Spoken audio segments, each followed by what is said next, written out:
ጠንካራ መሆን ከፈለግሽ ለብቻሽ መፋለም ለመጂ ለብቻሽ መዋጋት መቻል አለብሽ።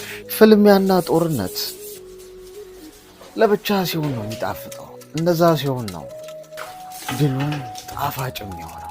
ጦርነትሽ የሚሆነው ከማንም ጋር አይደለም፣ ከራስሽ ጋር፣ ውስጥሽ ካለው ማንነት ጋር። ይሄ ብቸኛ ሆንኩ፣ ሰው አጣሁ፣ ተሰበርኩ፣ ወደቅኩ እያለ ከሚነጫነጨውና ከሚልፈሰፈሰው ማንነትሽ ጋር ነው ጦርነትሽ። እሱን ከውስጥሽ ነቅለሽ ስታወጪው እዚህ ምድር ላይ እንዳንቺ ማንም ጠንካራ ሰው ሊኖር አይችልም። አትልፈስፈስ።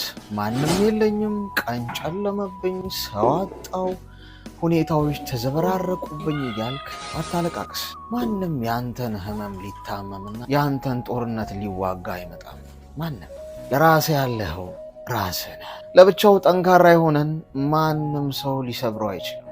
እዚህ ምድር ላይ ከብርቶች ሁሉ የበረታ ከጠንካሮች ሁሉ የጠነከረ ያ ሰው ነው የሚሆነው። ያንን ሰው መሆን የምትፈልጊ ከሆነ ከዛሬ ጀምሮ ተኝተሽ አታለቃቅሽ። ከተኛሽበት ከወደቅሽበት ብድግ ብለሽ ተነሺና የራስሽን ጦርነት ራስሽ መዋጋት ጀምሪ። ፍልሚያዎችሽን ራስሽ ማሸነፍ እንዳለብሽ ማወቅ አለብሽ። የትኛውም ሰው ፍልሚያሽን ሊያስጀምር ይችላል እንጂ